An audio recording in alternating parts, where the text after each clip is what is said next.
sedikit materi mengenai pengenalan penulisan untuk artikel jurnal. Ya, konsentrasinya ke situ. Untuk artikel jurnal, dan mungkin karena belum pada mengikuti mata kuliah MPH, jadi saya coba mulai untuk pelan-pelan. Ya, tidak langsung saya geber langsung ke MPH ya, tapi pelan-pelan saya coba untuk masuk. Oke, saya resmi dulu.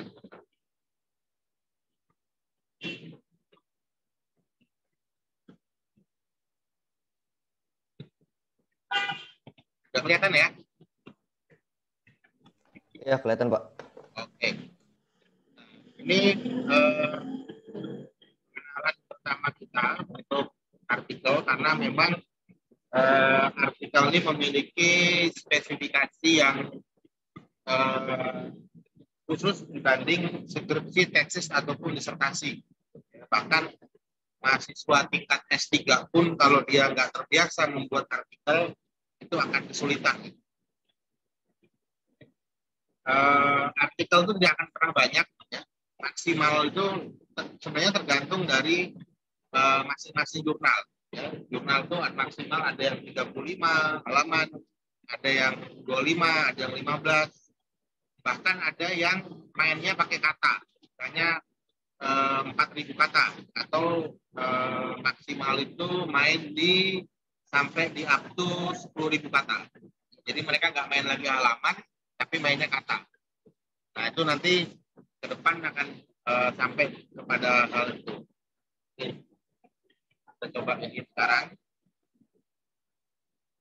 Oke. Nah pertama dalam menulis artikel itu, ya, sebenarnya dalam semua jenis penulisan, ya, penulisan menentukan persoalan atau permasalahan hukum itu yang utama, ya. Jadi ketika kita melakukan penelitian, yang harus kita temukan dahulu adalah apa permasalahannya. Nah, nanti dari permasalahan itu baru akan ketemu metode apa yang tepat. Nah, baru kita bahas mengenai apa latar belakangnya, kemudian teori apa yang kita gunakan. Nah, permasalahan ini agak sedikit teoritis, ya. Saya buatnya agak sedikit teoritis. Permasalahan itu biasanya dimulai dari strata kita menulis. Ya. Kalau kita itu S1, ya, biasanya main di sini, ya, di norma atau dogmatika hukum. Nanti gaya penulisan kita itu akan terbaca sama orang, kita ini pendidikannya S1, S2, atau S3. Ya, karena background pendidikan itu akan mempengaruhi cara kita menulis. Nah, nanti kalau kita sudah S2 atau S3, ya, nah, fokus kajian kita itu ada di asas atau nilai. Tapi dalam hal artikel, itu terkadang ketiga-tiganya itu menjadi satu. Ya, terkadang seperti itu. Ketiga-tiganya menjadi satu dan menjadi warna bagi penulisan kita. Nah, ini adalah salah satu diagram, ya, dari cara dalam membuat artikel. Nah, yang tidak ada dalam slide ini adalah cara pandang. Ini agak sedikit rumit, nanti di pertemuan kedua baru saya jelaskan ini. Kalau mungkin yang sudah pernah ikut kelas saya, kayaknya sudah pernah saya ajarkan, tapi nanti akan saya ulang lagi. Oke. Nah, dalam membuat judul, ya, maka 4 instrumen ini kita harus punya terlebih dahulu secara secara sekilas, ya. Jadi tidak mungkin kita buat artikel itu menentukan judul dulu, pasti mulai dari rumusan masalah. Kemudian nanti masuk ke latar belakang, baru kita menentukan metode, baru kita pakai visuanalisis apa. Visuanalisis ini biasanya berupa teori atau konsep. Dari keempat analisis inilah nanti baru bisa kita menentukan kira-kira judul yang tepat itu apa. Ya. Nah, artinya judul itu akan, walaupun terkadang orang menulis itu sebelum dia mulai menulis, Tapi orang yang model seperti itu biasanya 4 aspek ini itu sudah dikuasai terlebih dahulu. Baru nanti dia ketemu judul. Nah, judul itu biasanya nanti ada beberapa kata atau beberapa frase yang direpresentasikan dari keempat ini. Jadi kita buat judul itu kadang-kadang sedikit kita ambil dari pusat masalah, kadang-kadang kita sedikit ngambil dari visualisisnya, kadang-kadang kita sedikit ngambil dari metode. Nah, itu teknik pembuatan judul nantinya. Ya. Kemudian metode, ya secara umum aja ini saya sampaikan, metode itu ada 3. Walaupun dalam dunia ilmu, metode itu bukan cuma 3, ya, ratusan bahkan. Apalagi kalau nanti Anda membaca mengenai metode pendekatan. Ini kan metode penelitian. Ya. Ada metode pendekatan. Nah, yang harus dipahami itu seperti ini. Ada istilah metodologi penelitian, ada istilah metode penelitian. Ya, itu 2 hal yang berbeda, sangat berbeda. Kalau metodologi penelitian itu artinya metodologi itu sebagai ilmu, ya. Jadi ilmu tentang metode penelitian. Sedangkan metode penelitian ini bagian dari metodologi. Ya.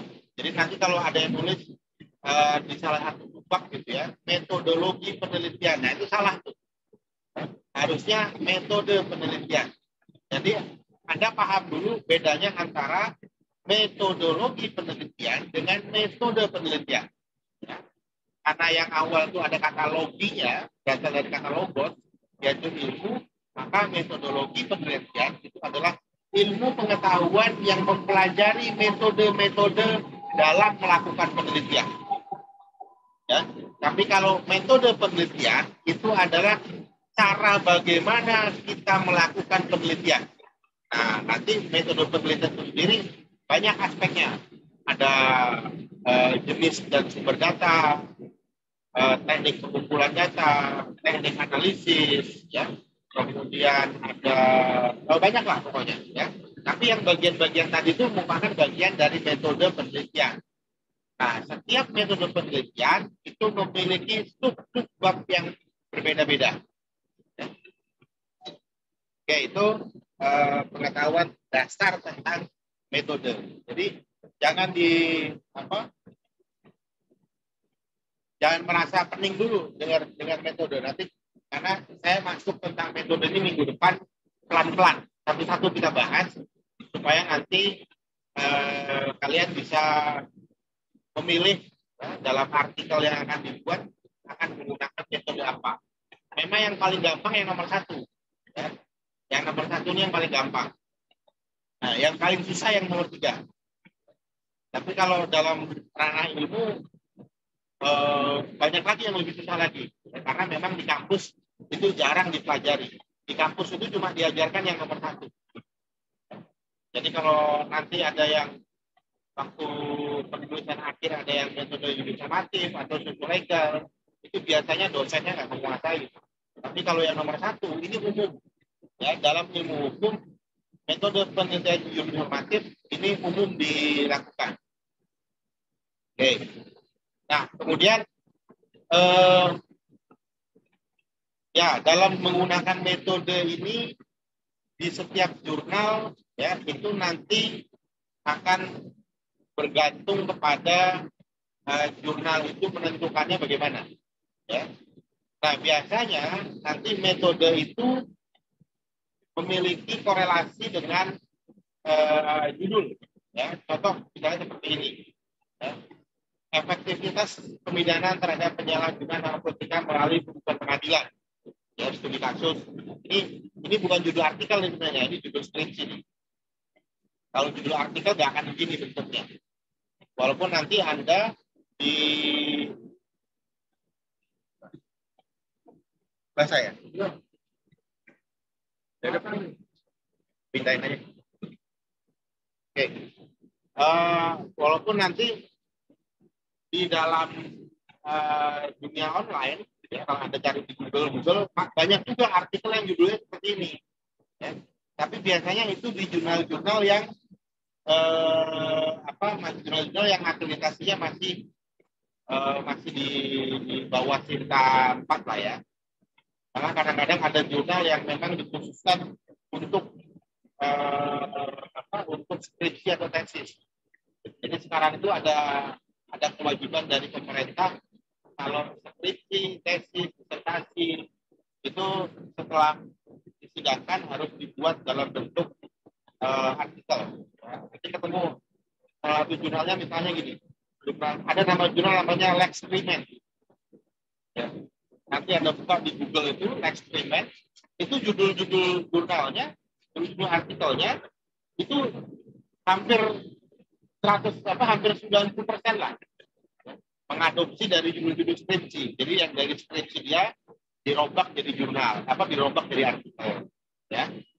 Nah, kalau kata efektivitas ini dalam dunia ilmu hukum itu identik dengan metode penelitian yuridis normatif. Yuridis empiris. Ya. Karena yuridis normatif tidak mungkin mengukur efektivitas.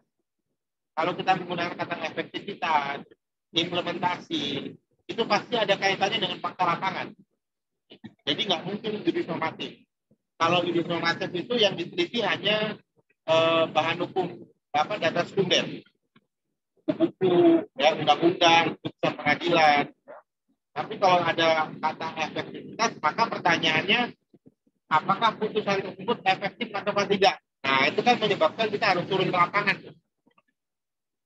Paling tidak ada data primer yang kita gunakan untuk mengukur efektif atau tidaknya suatu putusan.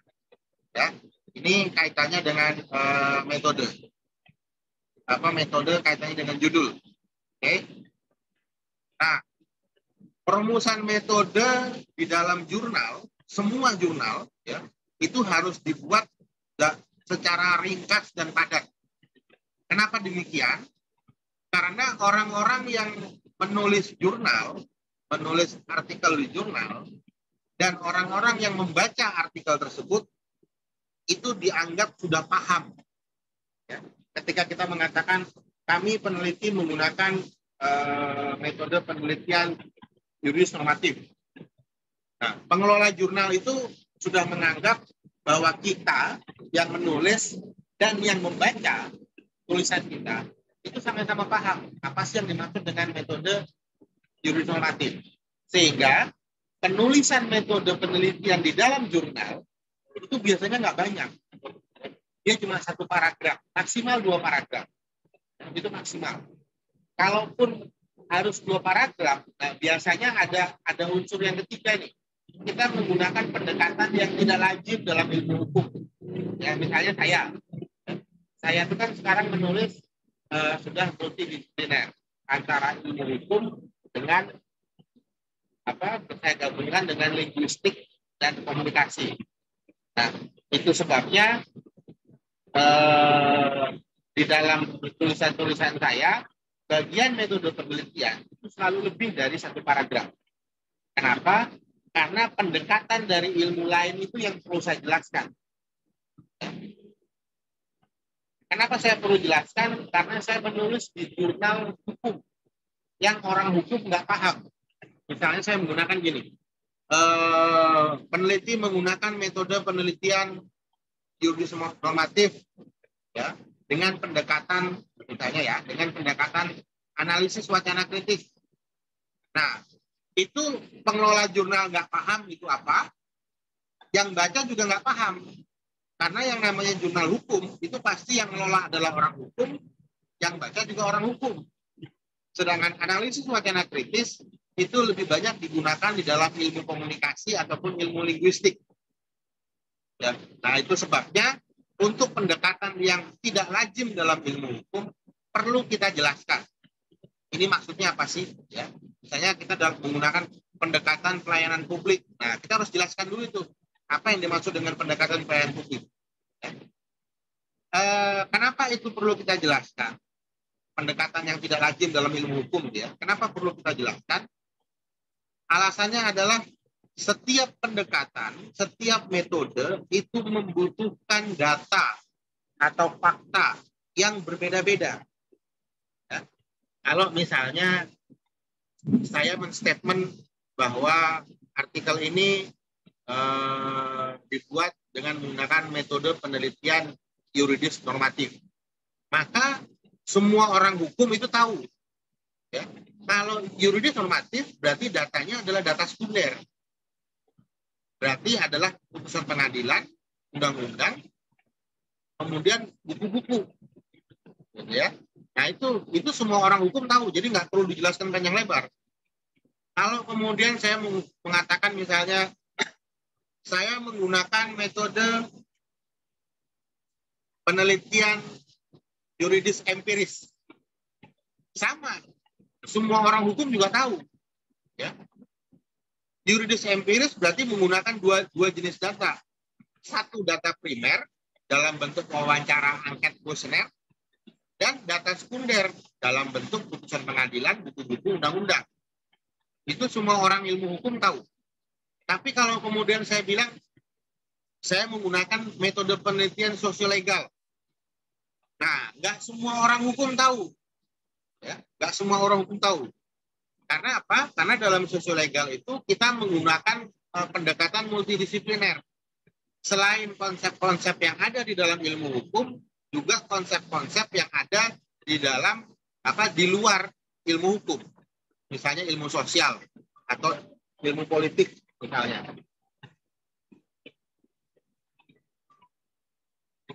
Nah, jadi yang berbeda itulah yang perlu kita jelaskan. Ya, apa ini yang dimaksud? Oke. Nah, kemudian latar belakang. Nah, dari model metode-metode tadi itu, ya, itu memiliki pengaruh terhadap penyusunan latar belakang yang kita buat. Biasanya seperti ini. Kalau normatif itu biasanya selalu diawali dengan hal-hal yang bersifat abstrak, ya, hal-hal yang bersifat umum. Ya. Kemudian nanti mulai mengkerucut ke dasolennya. Kalau yang di atas ini umum, ini sama-sama umum ya. Tapi yang di atas itu umum sifatnya lebih kepada falsafah. Ya. Misalnya gini, Indonesia adalah negara yang mengakomodir asas negara hukum. Oleh karena mengakomodir asas negara hukum, maka setiap tindakan hukum dari pemerintah harus berdasarkan hukum. Itu masih umum tuh. Kemudian kita masuk ke yang umum juga, ya, tapi sudah mulai mengkerucut. Ya. Kita sambung yang tadi ya. Setiap tindakan hukum dalam konteks sistem peradilan pidana itu dibagi menjadi beberapa komponen peradilan pidana. Ya, dalam hal ini kepolisian dalam ruang lingkup sistem peradilan pidana itu mengikuti aturan yang ditentukan di dalam Undang-Undang Nomor 8 Tahun 81 tentang hukum acara pidana. Nah, saya mulai masuk ke peraturan perundang-undangan, ya, atau peraturan yang berlaku saat ini, ius constitutumnya. Ya, dasolen itu seharusnya, ius constitutum itu peraturan yang berlaku saat ini. Nah, setelah itu baru kita akan mengerucut kepada apa sih yang terjadi sebenarnya yang menjadi penyimpangan dari dasolen, penyimpangan dari ius constitutum. Dasen ini adalah fakta konkret yang terjadi. Ya, dasen itu adalah fakta konkret yang terjadi. Nah, ini yang kemudian makin mengerucut tanpa perlu kita masukkan pendapat kita. Ya. Jadi dalam latar belakang ini jangan sekali-sekali memasukkan pendapat penulis atau pendapat peneliti. Ya, kita sudah ngomong dasen, sudah ngomong dasolen, berarti kan kelihatan ada kesenjangan antara yang seharusnya dengan yang terjadi. Ya, kita sudah ngomong nih, kan sebenarnya sudah kelihatan jawabannya. Ya, tapi kita nggak boleh memasukkan pendapat kita. Seharusnya, ya, menurut peneliti harusnya begini, itu udah nggak boleh tuh. Karena apa? letaknya bukan di latar belakang. Pendapat kita itu letaknya ada di bagian analisis.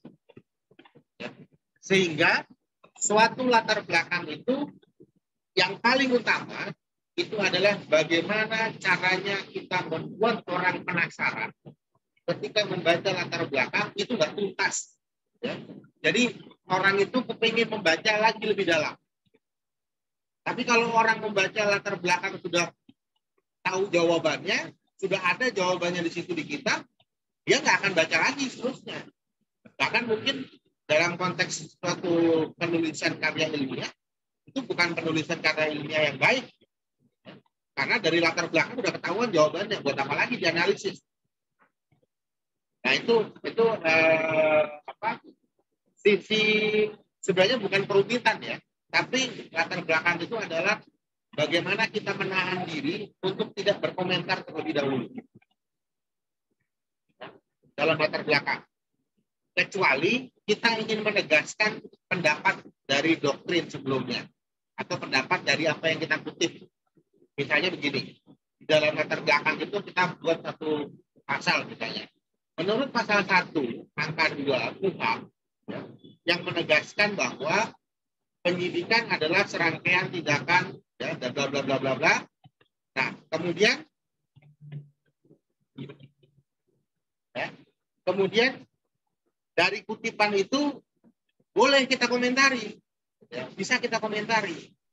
Tapi bukan menurut peneliti. Ya. Jadi semacam pendapat tapi lebih kepada penegasan. Ya. Jadi kalau misalnya berdasarkan pasal 1 angka 2 KUHP yang menegaskan bahwa penyidikan adalah serangkaian tindakan penyidik yang diatur dalam undang-undang ini untuk mengumpulkan dan menemukan alat bukti guna membuat terang perkara dan menemukan tersangkanya. Ya kan? Titik. Terus kita komentar nih. Pasal tersebut mengandung makna bahwa penyidik dalam melakukan tindakan-tindakan hukum dalam proses penyidikan itu terbagi menjadi 2. Pertama, mengumpulkan alat bukti dan kemudian menentukan tersangka. Itu pendapat kita sebenarnya. Tapi dia lebih kepada mengungkap makna dari kalimat yang sudah kita kutip. Kalimat yang kita kutip, kita ungkap lagi maknanya, kemudian kita rubah redaksionalnya menjadi suatu kalimat yang menjelaskan dari isi pasal. Nah, itu teknik tuh, teknik dalam menulis. Saya nggak buat menurut peneliti pasal tersebut, nah itu udah berpendapat. Walaupun sebenarnya contoh yang saya berikan di awal itu juga pendapat, tapi bukan pendapat yang kalau ada kata-kata menurut peneliti itu biasanya hasil dari analisis. Jadi di dalam latar belakang itu sebisa mungkin dikurangi kata menurut peneliti. Nah, biasanya kata menurut peneliti itu merepresentasikan hasil analisa kita dan merepresentasikan hasil temuan kita. Apa yang kita temukan? Nah, hasil analisa kita, hasil temuan kita itu jangan muncul dalam latar belakang. Dia hanya bisa muncul di bagian analisis dan kesimpulan. Nah,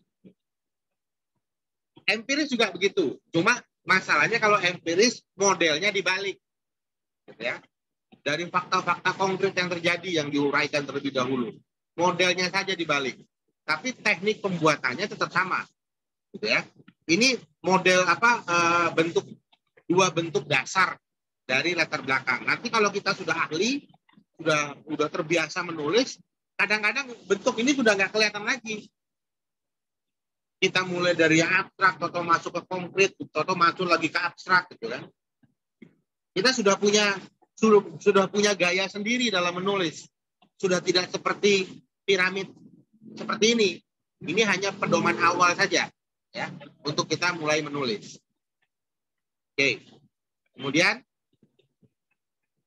nah, penulisan artikel memiliki karakter yang sangat berbeda ya, dengan jenis penulisan ilmiah lain. Kenapa berbeda?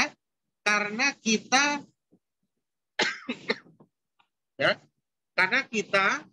sangat ya, sangat tergantung dengan ini template, ya. Template yang disiapkan oleh pengelola jurnal, dan itu berbeda-beda, ya. Walaupun kadang-kadang ada mirip-miripnya dikit, tapi tetap ada bedanya. Nah, jadi nanti akan saya ajarkan apa sih yang namanya template, ya. Nah, kemudian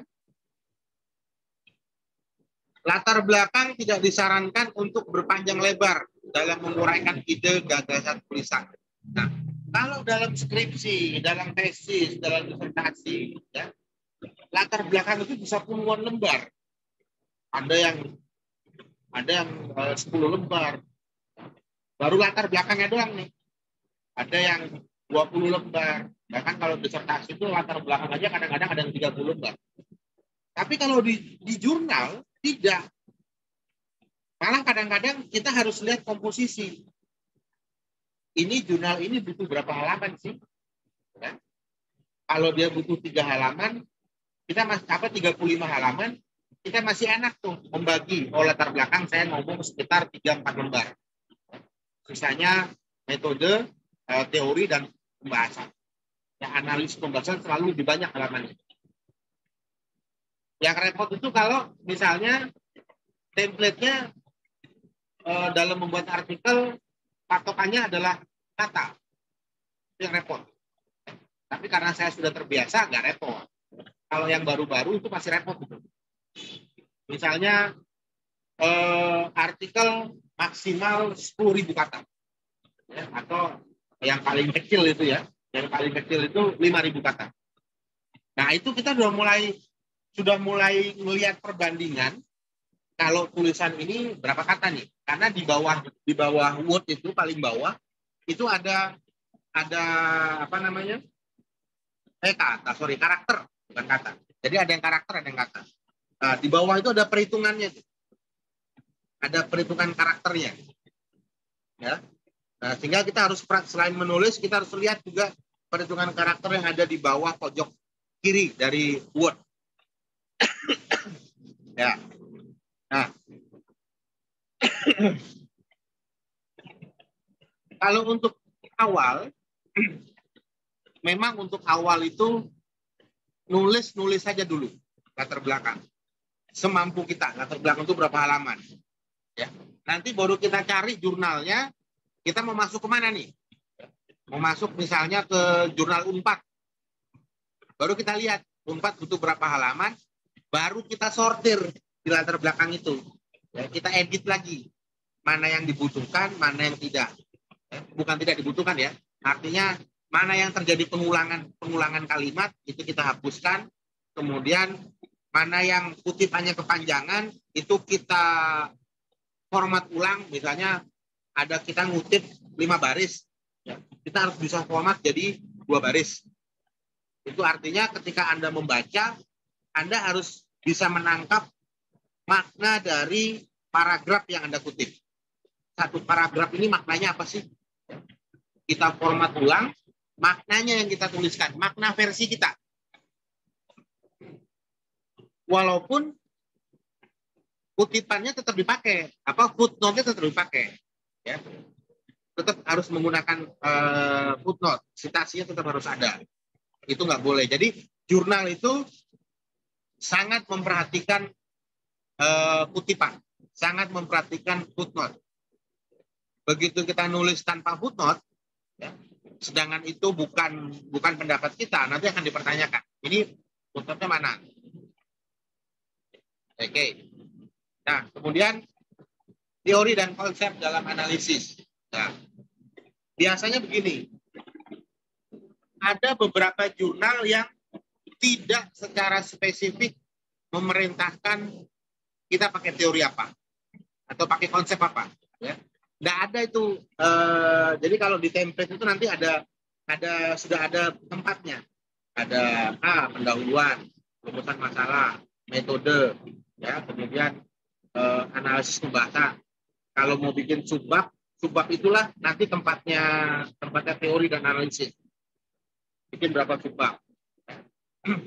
Dan teori dan konsep yang kita gunakan ini juga sangat bergantung dengan seberapa besar kemampuan kita untuk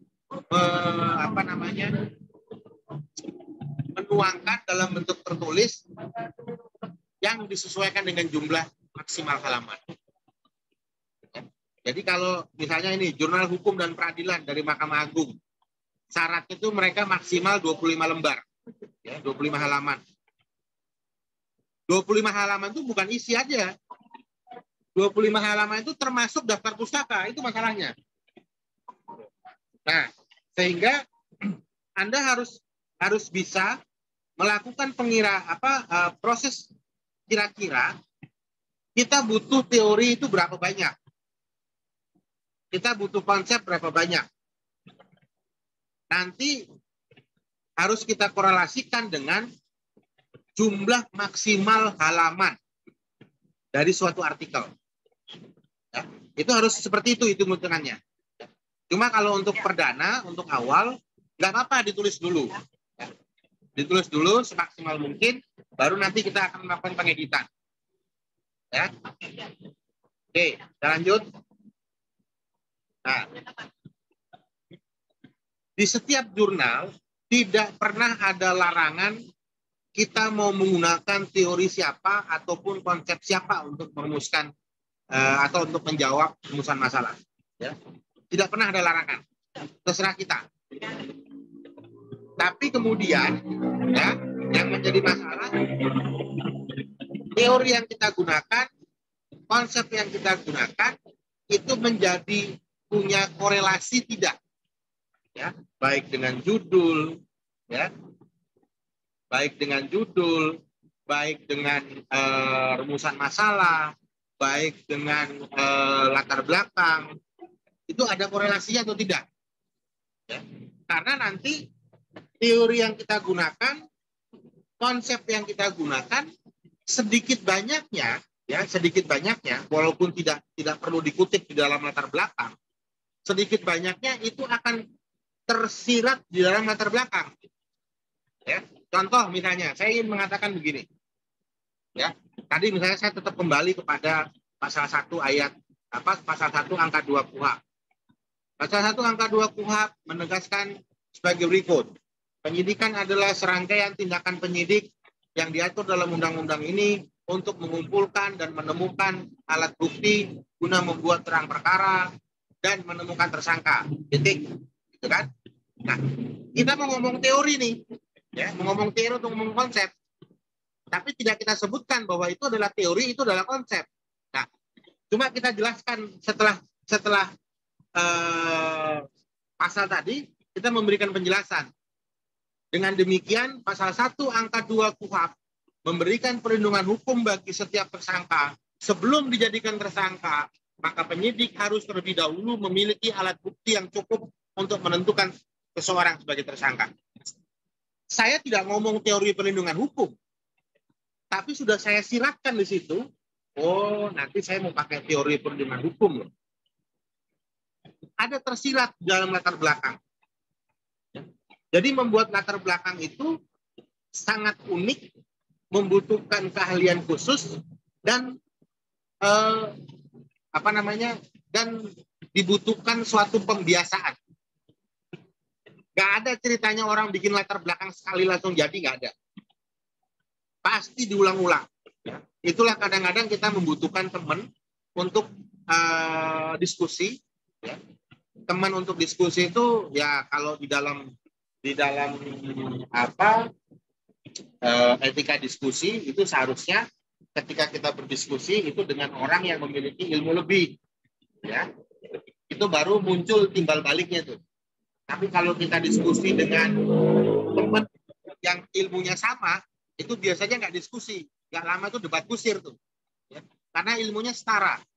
Tapi cari orang yang menurut Anda memiliki ilmu lebih, kemudian ajak diskusi, sehingga nanti akan ketemu, ya ada masukan-masukan baru buat kita.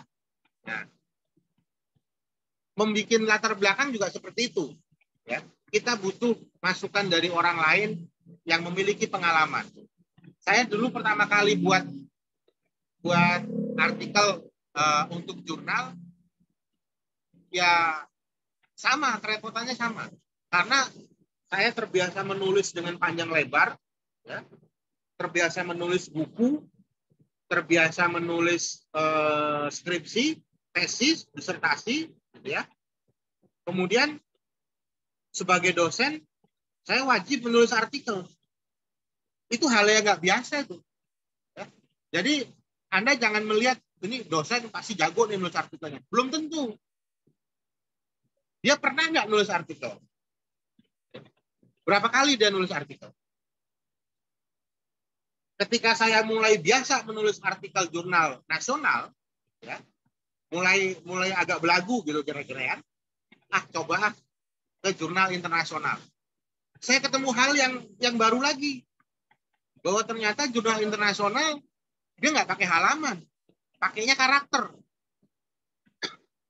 Jadi ketika saya nulis panjang lebar, begitu saya cek ke template, loh, cuma butuh 5.000 karakter. Gimana cara mangkasnya nih? Disitulah saya dipaksa untuk bagaimana melakukan parafrase. Merubah satu kalimat, ya, satu paragraf, saya robah dengan makna yang saya pahami menjadi satu atau dua baris. Dan itu butuh pembiasaan. Jadi kalau Anda nanti buatnya itu, saya nggak akan memberikan justifikasi, oh tulisanmu ini jelek ini, nggak akan. Itu pantang itu bagi pendidik mengatakan seperti itu. Tapi saya hanya akan memberi masukan sebaiknya seperti ini. Berdasarkan pengalaman-pengalaman yang sudah pernah saya lakukan. Ya. Nah, jadi teori dan konsep sama seperti halnya latar belakang, sama seperti halnya metode penelitian, Anda harus cermati baik-baik template-nya, ya, template dari setiap jurnal. Oke. Nah, yang paling penting, teori atau konsep yang digunakan harus dan wajib nampak jelas terlihat di dalam analisis dan pembahasan. Saya kalau menguji disertasi itu begini. Saya kalau menguji disertasi, di disertasi itu atau tesis gitu ya, dalam bab 2 itu selalu isinya adalah teori atau konsep. Ya. Nah, tapi ketika di bab 4, mungkin Pancasila kan kalau skripsinya cuma 4 bab. Kalau di tempat lain ada 5 bab. Di bab 4 itu adalah analisis. Terkadang orang menulis, dia menuangkan semua pemikirannya, gitu ya, untuk menjawab rumusan masalah, dia tuangkan semua pemikirannya, sehingga dia lupa bahwa di bab 2 itu ada teori atau konsep. Misalnya di bab 2 kita menggunakan teori perlindungan hukum dari Sudono Sukanto.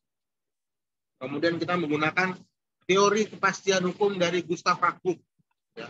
Nah, ketika dianalisis, dua orang itu yang tadi saya sebut di bagian teori itu nggak pernah kita sebut di bagian analisis, nggak pernah kita sebutkan secara tegas.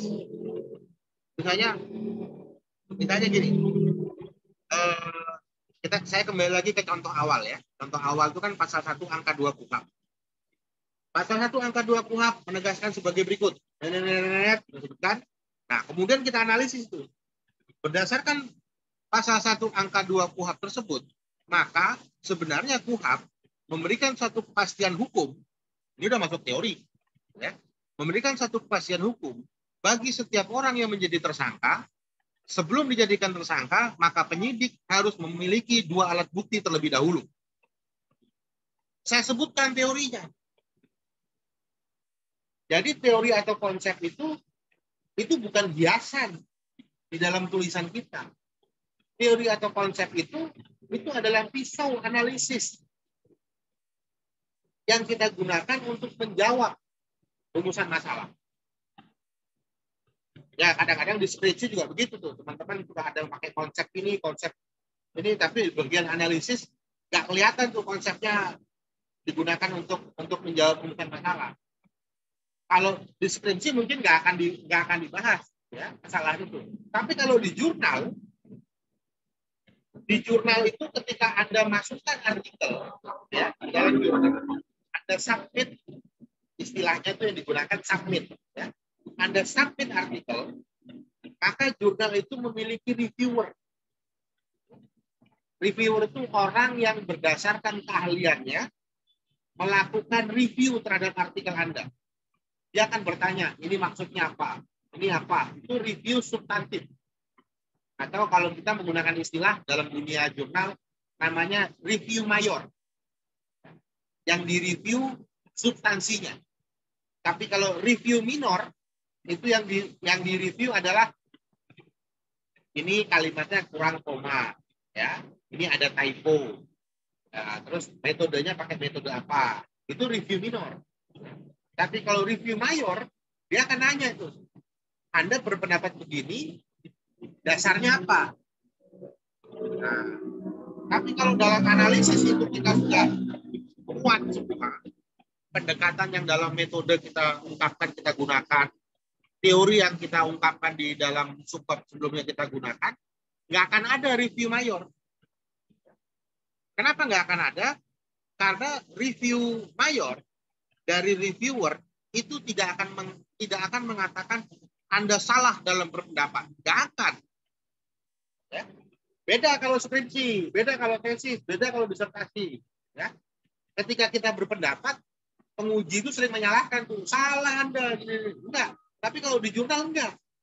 Sepanjang metodenya terlihat dalam analisis, sepanjang teori dan konsep yang digunakan terlihat dalam analisis, Anda mau berpendapat apapun tidak akan diprotes. Ya. Tapi harus terlihat bagaimana cara kita menggunakan metode, bagaimana cara kita menggunakan psikoanalisis kita.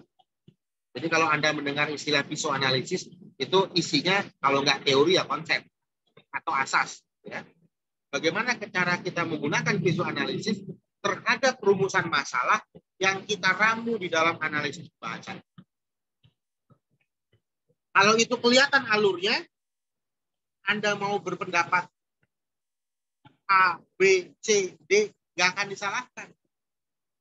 Nggak akan ada protes. Tapi kalau tidak terlihat alurnya, reviewer akan mengatakan, apa dasarnya Anda ngomong ini? Pakai teorinya siapa? Masih ditanya. Ya. Jadi ini analisis itu penting. Bukan cuma sekedar, wah ini kan pemikiran saya, bebas dong saya mau ngomong apa. Nah, seperti itu.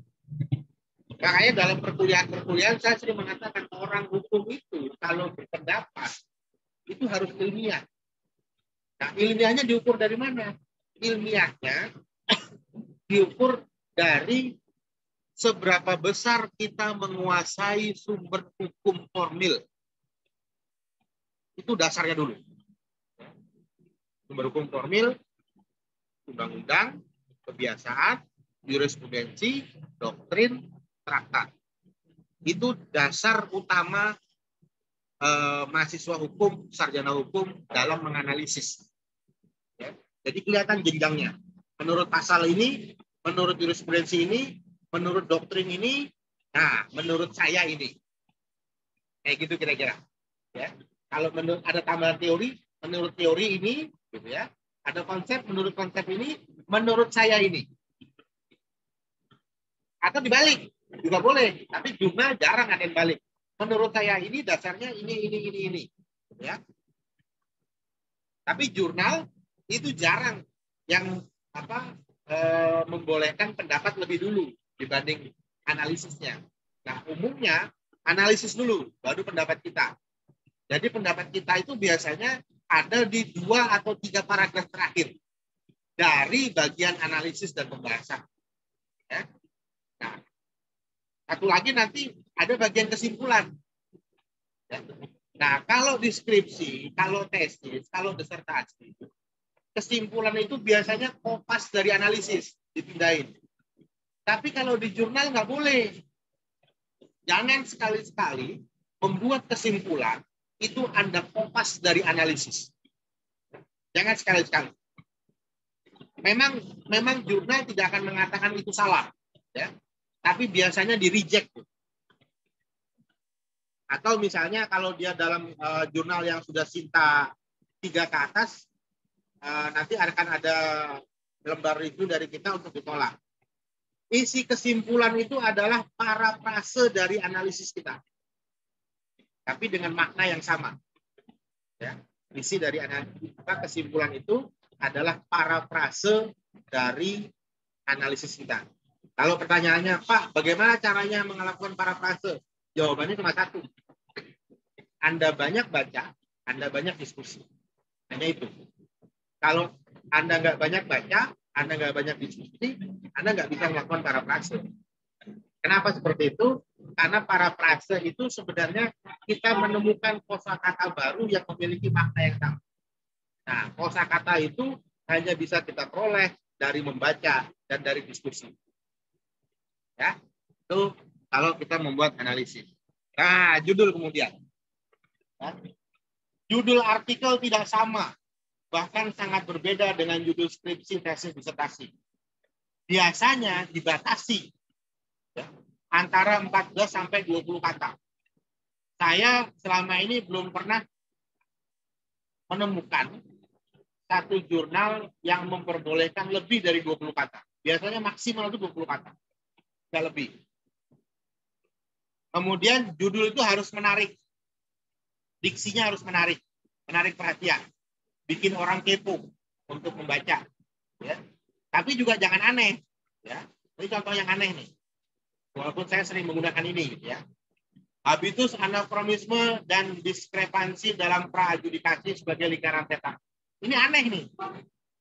Kalau Anda menulis di dalam jurnal ilmu hukum, diksi ini nggak dikenal. Ya. Tapi nanti ada pengecualiannya. Ya. Diksi ini nggak dikenal.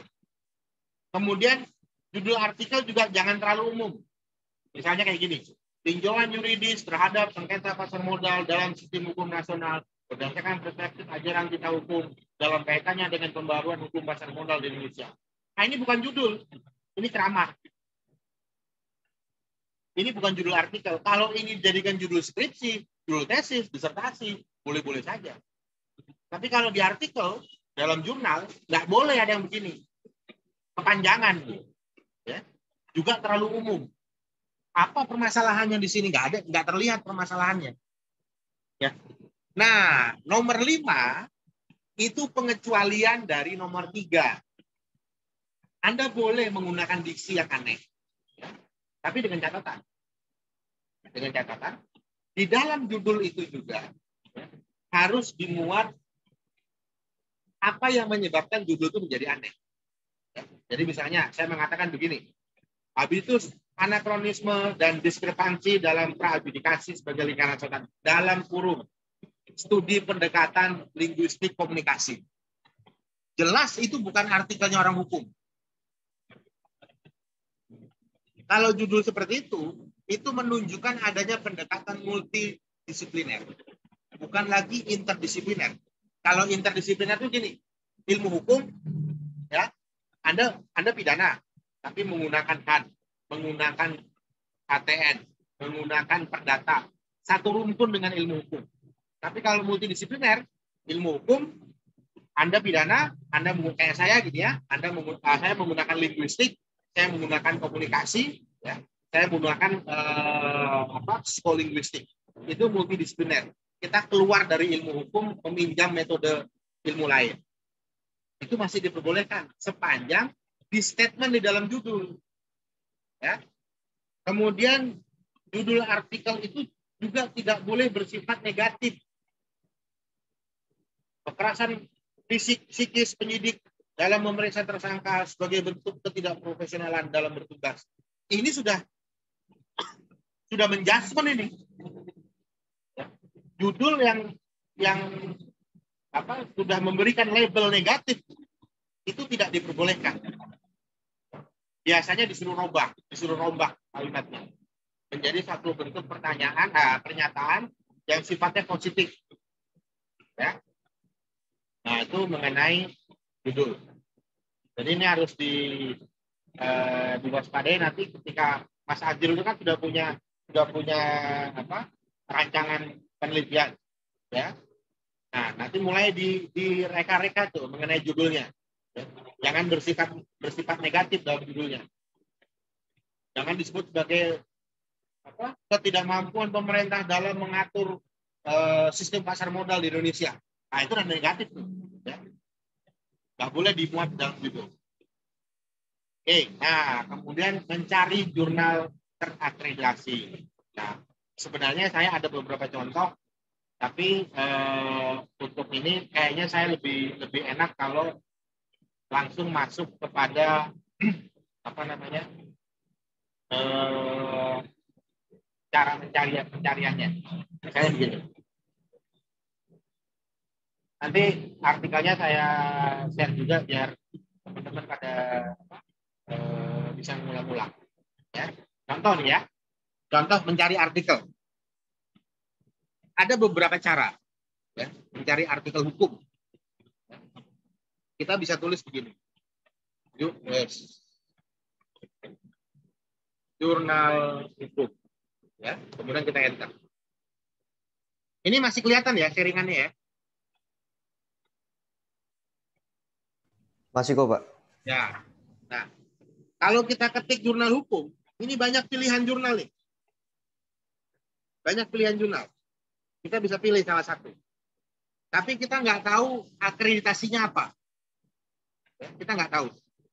Nah, untuk kita tahu apa akreditasinya, kita gunakan cara lain.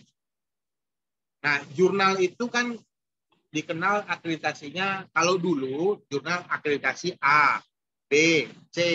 Kalau sekarang jenis akreditasinya adalah Sinta 1, Sinta 2, Sinta 3, sampai Sinta 6. Maka kita harus masuk ke Sinta. Sinta itu produknya Dikti. Ya. Kita boleh pilih ini, kita boleh pilih ini, atau kita boleh pilih ini. Kita pilih yang Sinta Dikti aja. Ini sebenarnya buat dosen. Tapi siapapun bisa mengakses. Kita klik yang ini. Nah, ya. Jangan masuk ke login. Ya, kalau masuk ke login, Anda punya apa? Anda harus punya Anda harus sebagai dosen. Baru bisa masuk ke login. Tapi dari mana kita tahu jurnal-jurnal yang berkualitas? Dari sini. Source. Nah, ini ada jurnal nih. Ya, ini ada jurnal. Nah, ini kita klik. Nah, inilah kelihatan. Sinta 1, 2, Sinta 3, 4, 5, 6. Semakin kita di Sinta 1, ini yang semakin susah. Ya, rata-rata Sinta 1 itu udah internasional. Fokus. Rata-rata. Nah, tinggal kita mau yang mana. Kita klik Sinta 2 misalnya. Ini Sinta 2 kita klik. Nah, ini Sinta 2. Ya. Tapi Pak, saya maunya hukum aja. Oke, maunya hukum aja. Gitu ya. Kita ulang lagi. Kalau maunya hukum, kita ketik di sini. Anda bisa mengetik hukum. Ya. Maka dia akan keluar beberapa jurnal yang menggunakan kata hukum. Ya. Hukum. Bisa nggak dengan kata lain? Bisa. Law. Ya. Enter. Akan muncul jurnal yang menggunakan kata law. Ya, ini law. Nah, ini katanya ini apa? Kata kuncinya.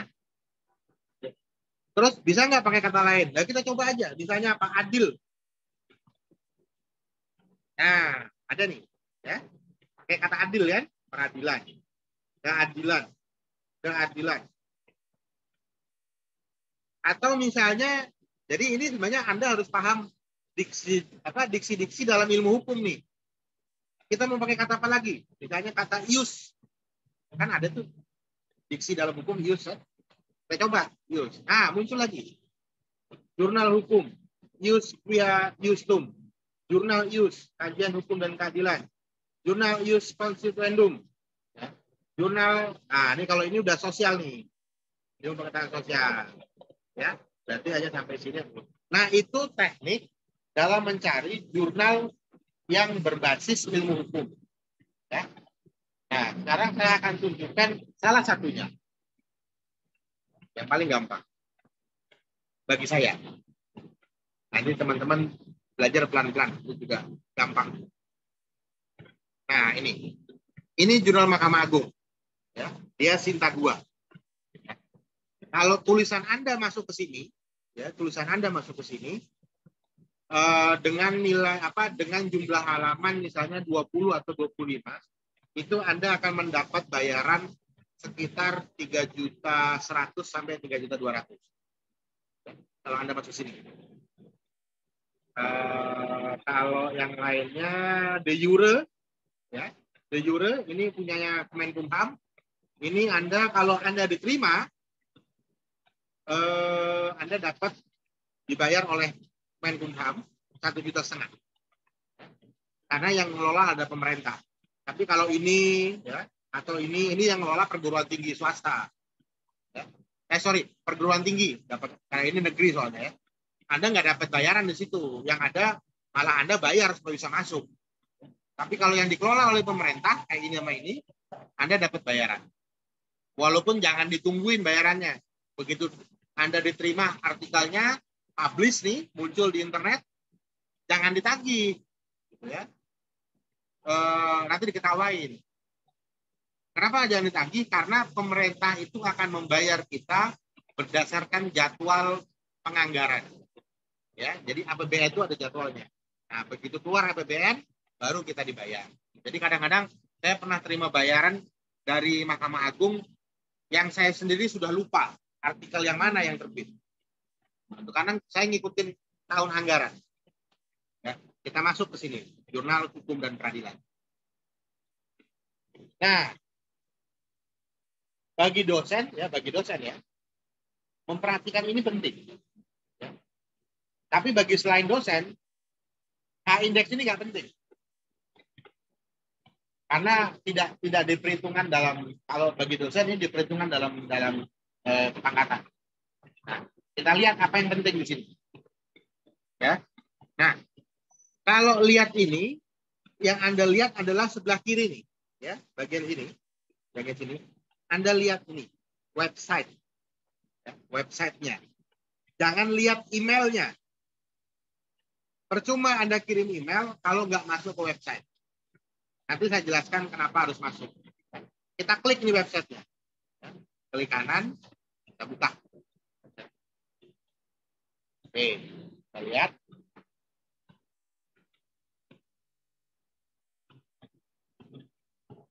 Ini lagi hujan, makanya agak lama dia streaming ini. Kita buka dulu nanti yang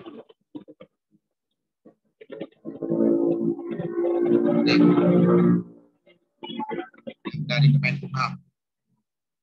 Nah, website juga. Mana yang muncul duluan? Oh, ini udah muncul duluan. Ini dulu berarti. Nah, dari ini namanya OJS.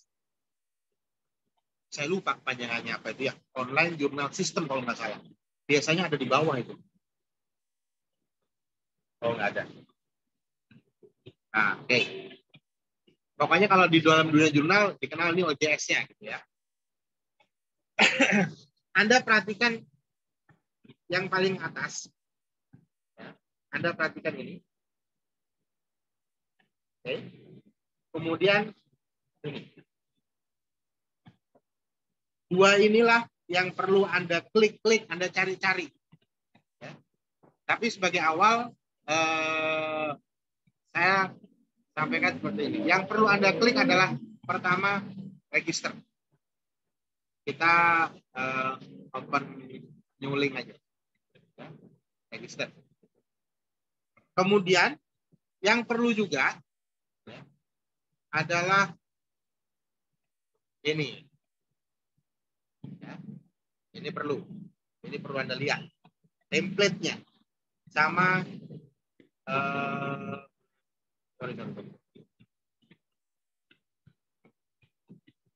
template ini perlu karena di sini nanti Anda akan mendownload template dari jurnal itu. Nah, tapi sebelum mendownload, ya, sebelum Anda mendownload, Anda perlu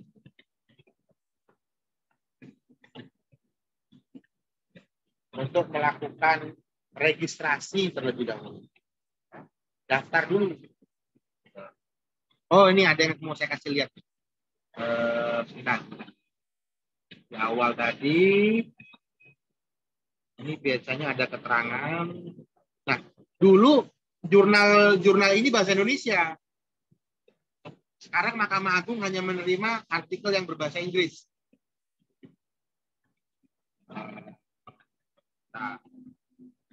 Nah, ini yang saya bilang. Anda perhatikan. Ya. Author will receive a fee for each article they contribute. Anda dibayar. Kira-kira gitu bahasanya. Ya. Saya tidak mengajarkan Anda menjadi menjadi kapitalis ya. Dikit-dikit pakai uang gitu, enggak. Tapi memang ada gitu loh. Jadi kalau Anda terima jangan kaget-kaget. Ini uang apa nih? Uang apa? Enggak, memang dibayar.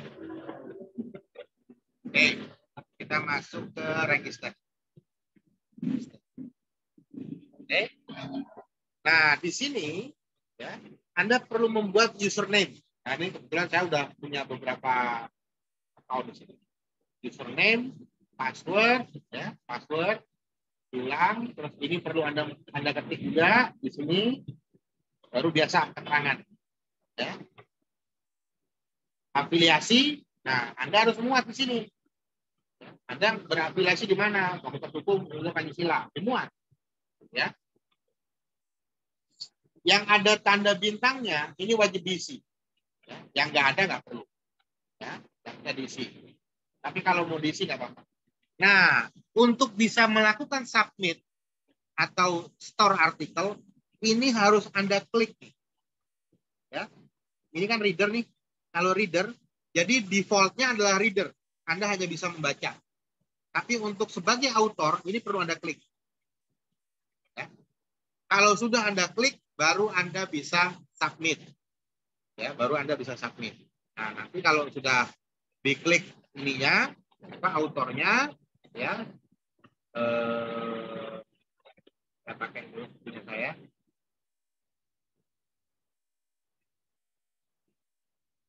Nah, kalau sudah diklik nanti ini hanya bisa muncul tadi kalau kotak autornya itu diklik. Ya. Tapi kalau kotak autornya nggak diklik, Anda nggak akan bisa ke sini nih. Ya, nggak akan bisa masuk ke sini. Nah, disinilah nanti Anda kalau mau submit, klik yang ini. Nah, ini tulisan saya yang dahulu. Ya. Saya sudah 3 kali masukin tulisan. Jadi kalau Anda mau submit artikel, ini diklik. Submit artikel. Nah, ada step-stepnya. Tapi nanti aja. Ya. Nanti aja kalau sudah mau submit beneran, baru kita coba masukin sama-sama. Ya, saya bimbing sama-sama cara masukinnya. Nah, tadi saya katakan di awal, dan selalu saya katakan, baik latar belakang, baik metode analisis, itu semua sangat bergantung dengan template.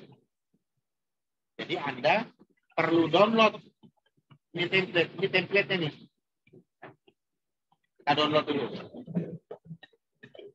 Kita download. Nah, modelnya adalah Word. Kita download Word-nya. Misalnya saya taruh di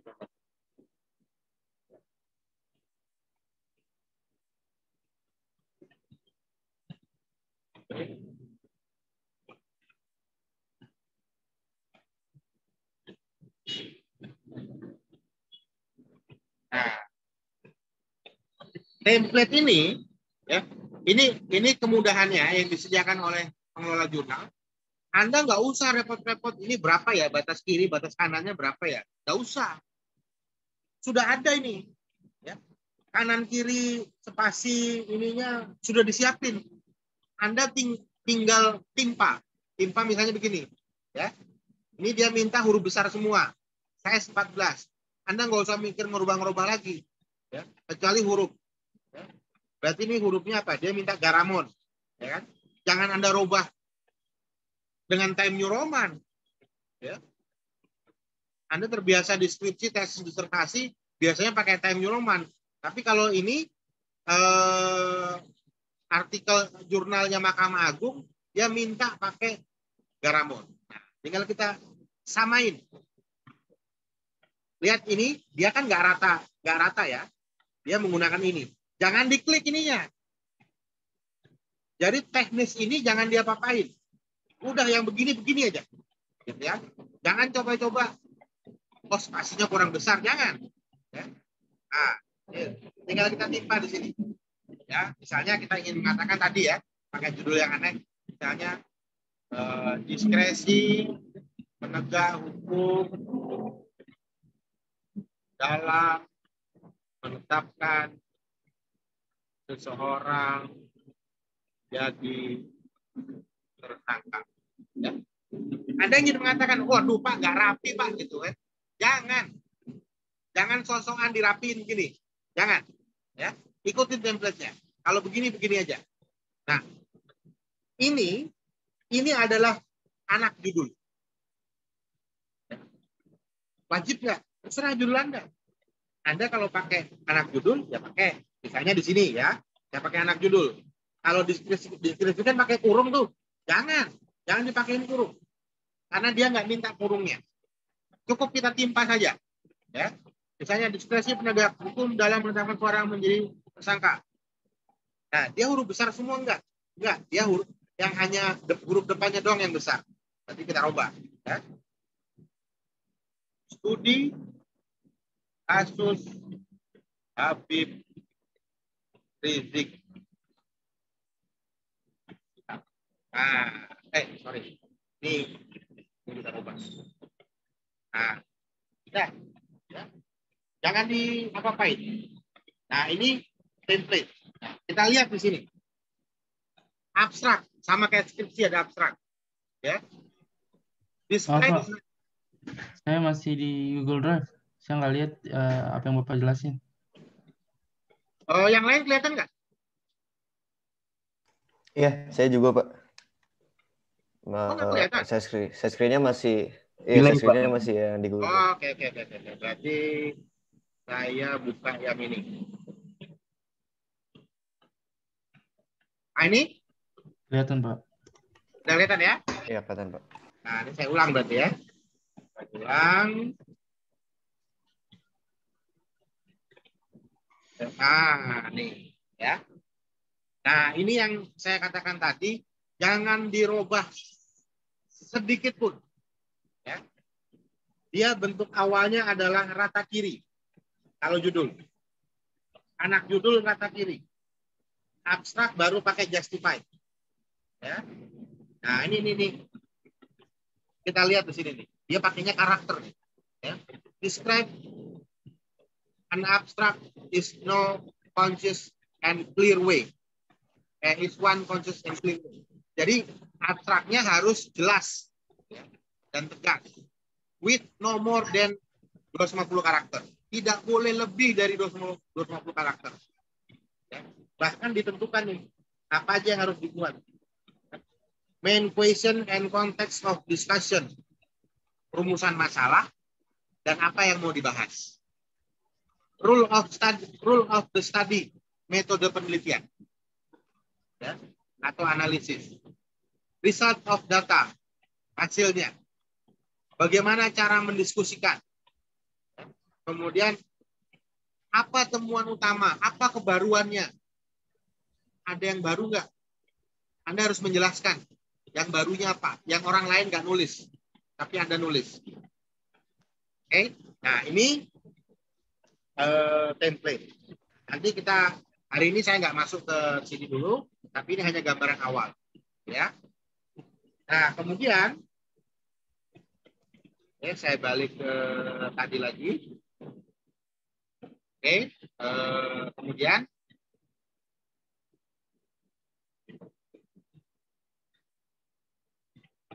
kita dulu. Oke.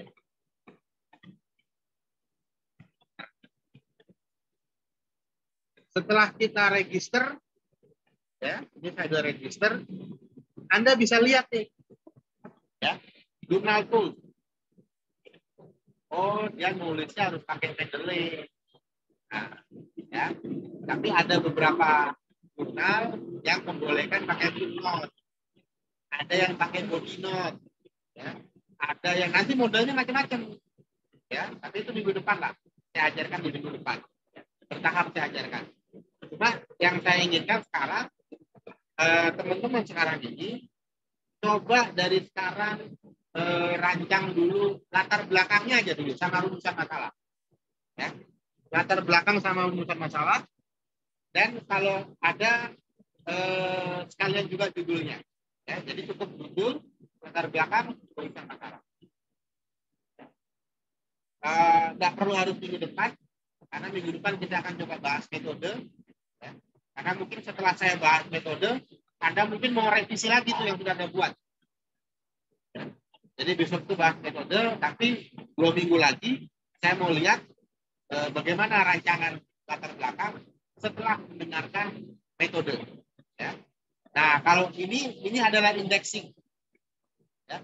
Indexing itu artinya kita tahu jurnal ini diikuti oleh siapa, diindeks oleh siapa. Nah, ini macam-macam indeksinya. Kalau bagi dosen ini sangat berarti nih. Ya. Biasanya kalau Sinta kita mau lihat ini Sinta berapa sih? Nah, cuma kan tadi sudah tahu itu Sinta 2. Oke. Nah, ini adalah pengetahuan awal dari kita dalam membuat artikel dan pemilihan jurnal yang ingin kita submit. Oke, sampai di sini ada yang ingin ditanyakan nggak?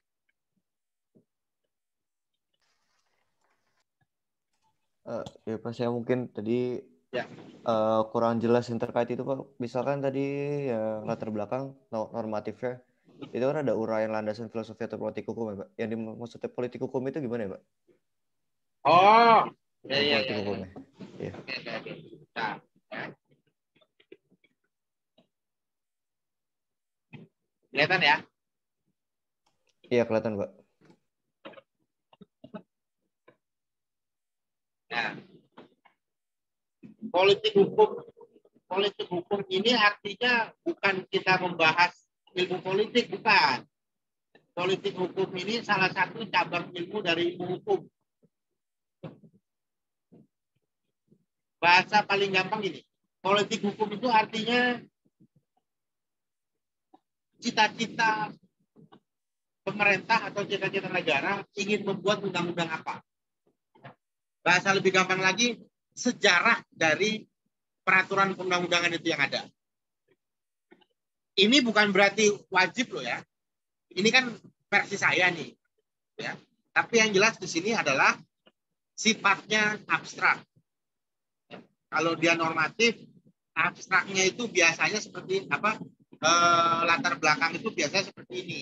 Kalau dia normatif, mulai dari gagasan besar tentang negara, mulai dari gagasan besar tentang pemerintahan,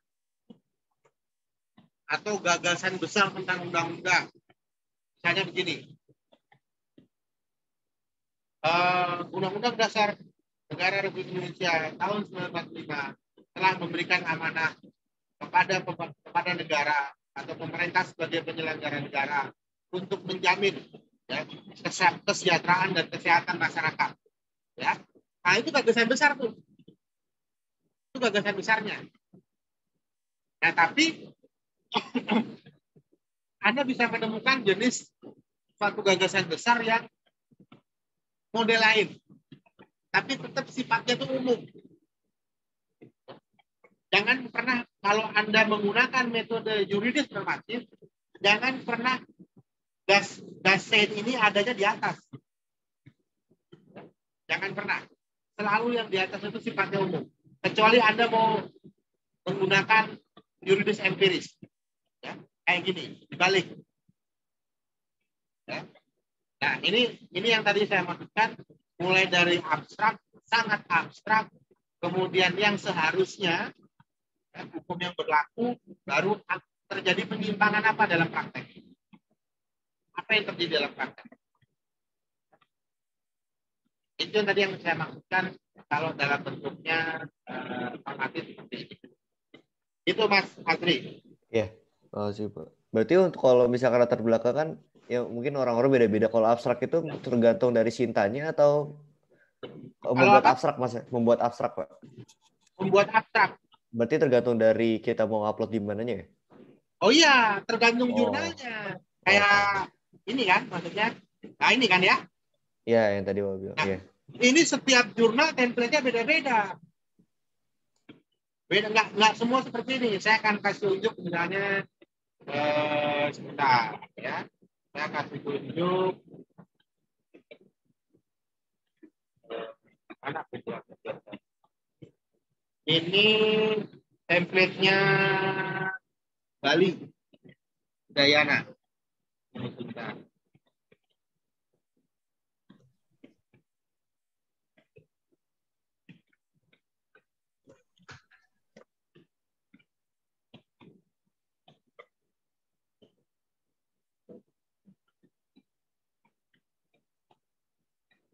Salah.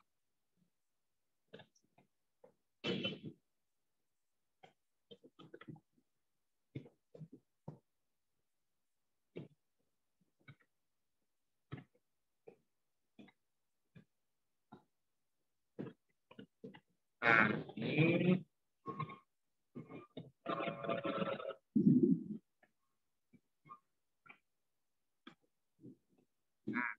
kelihatan nggak? Ya, kelihatan Pak. Ya, nah, ini jurnal Magister Hukum Udayana. Ini Sinta 2. Sinta 2 nih. Dan ini sudah terbit. Ya, sudah terbit. Template-nya beda. Nah, bentuknya beda. Ini juga saya nggak berani nih. Saya robah-robah. Ah, ini keyword nggak bagus lah. Nggak di sini tempatnya saya pindah ke sini. Nggak berani saya. Nggak boleh. Ini baku sudah. Kanan kirinya saya nggak berani robah. Ya. Nah, ini juga sudah ditentukan. Ini berapa halaman. Nah, ini perhatikan ini ya. Ini saya blok. Sorry. Saya blok. Ya. Nah, lihat sebelah kiri bawah pojok. Kiri bawah pojok. Nih. Ya. Berarti dia totalnya 129 karakter. Nah, ini berapa di sini? Di sini ada yang Indonesianya, kita lihat bawah, 118 karakter. Ya, berarti dia maksimalnya 150. Maksimalnya. Ya. Di bawah boleh, lebih nggak boleh.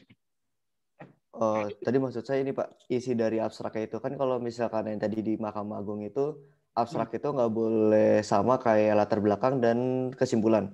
Betul. Apakah kayak misalkan ini sama juga atau membuat abstrak itu Beda, terus? tergantung perintahnya. Oh gitu, oke. Tergantung perintahnya. Saya coba misalnya saya bukakan aslinya ya. Aslinya OJS budayanya. Nah,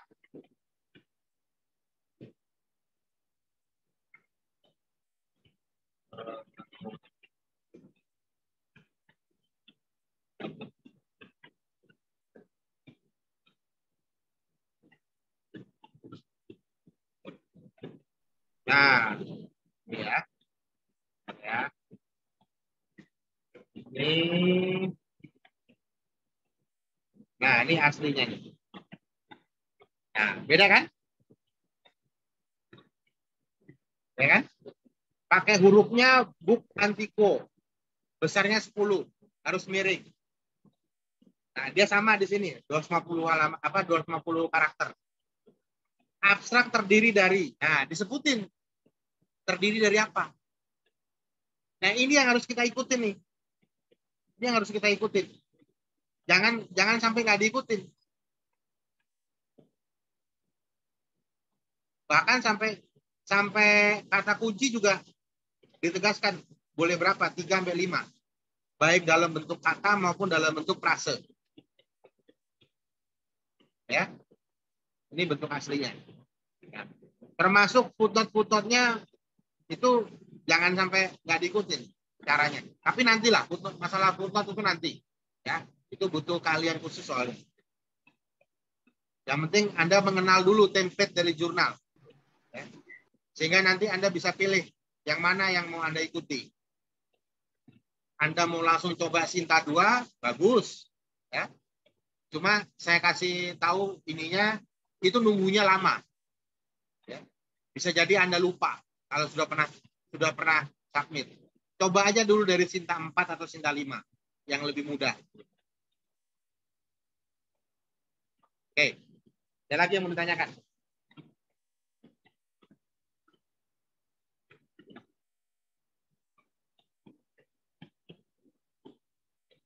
Gimana Mas Azril?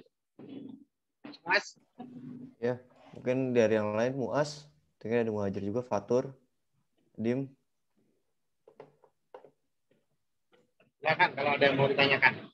Dari konteks tadi, karena nanti minggu depan kita sudah mulai masuk agak teknis ya. Tapi teknis tentang MPH. Ya, metode penelitian lah. Bukan MPH, metode penelitian.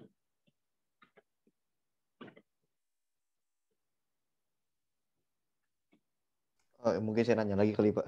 Ya. Jadi saya kan yang minggu kemarin saya kasih tahuin itu ternyata saya lihat cari-cari itu udah ada yang membuat tapi tesis Pak, tetap perlindungan hukum terkait investasi skema Ponzi. Apa kalau misalkan saya membuat seperti itu juga, apakah saya kena plagiarisme atau gimana Pak? Nah, gini caranya. Ya. Yang paling pertama yang perlu dilakukan adalah Anda baca dulu tesis itu. Anda baca dulu tesis itu. Anda lihat dia membahas itu dari sisi mana. Ya. Nah, nanti Anda baru menemukan sisi yang lain. Jadi bukan berarti satu objek ketika sudah dibahas orang, kita nggak bisa bahas. Nggak seperti itu. Kita lihat dia bahasnya, dia ambil objeknya A, ya. Kita lihat dia ketika membahas A ini dari mana? Dari kanan apa dari kiri? Apa dari depan apa dari belakang? Begitu kita tahu dia membahas dari kanan, Anda membahas dari kiri. Atau dengan perspektif lain. Misalnya gini, dia membahas dari teori perlindungan hukum. Nah, Anda jangan bahas teori perlindungan hukum itu. Bahas dengan teori lain. Bahas dengan konsep lain. Itu sudah berbeda itu. Caranya sudah berbeda. Jadi nggak akan kena plagiat itu. Kecuali apa yang sudah dia buat di dalam tesisnya, analisisnya, Anda copy, Anda pindahin. Itu baru kena plagiat. Ya, itu yang nggak boleh. Gitu. Tapi tulisannya orang dalam tesis tadi perlu kita pelajari. Supaya apa? Kita ketemu sisi yang berbeda. Itu Mas Azril. Oke, terima kasih Pak. Oke, ada lagi? Pak, dari sisi lain atau sisi berbeda itu maksudnya pendekatannya yang beda ya? Iya. Pendekatan yang beda. Berarti tiap-tiap metode kan kalau tadi kan kita pelajari baru 3. Yang disinggung baru 3. Yuridis normatif, yuridis empiris, sama sosiolegal. Ya. Berarti terhadap ini ada pendekatan masing-masing. Iya dong. Oke. Ketika kita jangankan gitu ya. Ketika artikelnya orang itu menggunakan metode penelitian yuridis normatif, gitu ya. Objeknya A, gitu. Anda juga mau bahas itu, objeknya A. Anda juga mau pakai metode penelitian yuridis normatif, sama tuh, ya. Tapi teorinya yang beda. Yang satu pakai teorinya Sudono Sukanto, saya pakai teorinya Gustaf misalnya, atau saya pakai teorinya siapa? Karena teorinya beda, cara membahasnya pun pasti beda. Gitu, kira-kira begitu. Kecuali tadi Anda ngintip-ngintip, dia nulis apa, Anda pindahin pelan-pelan gitu. Nah, itu pasti ketahuan itu. Pasti ketahuan plagiatnya. Oke, Pak. Makasih, Pak. Ya. Ada lagi?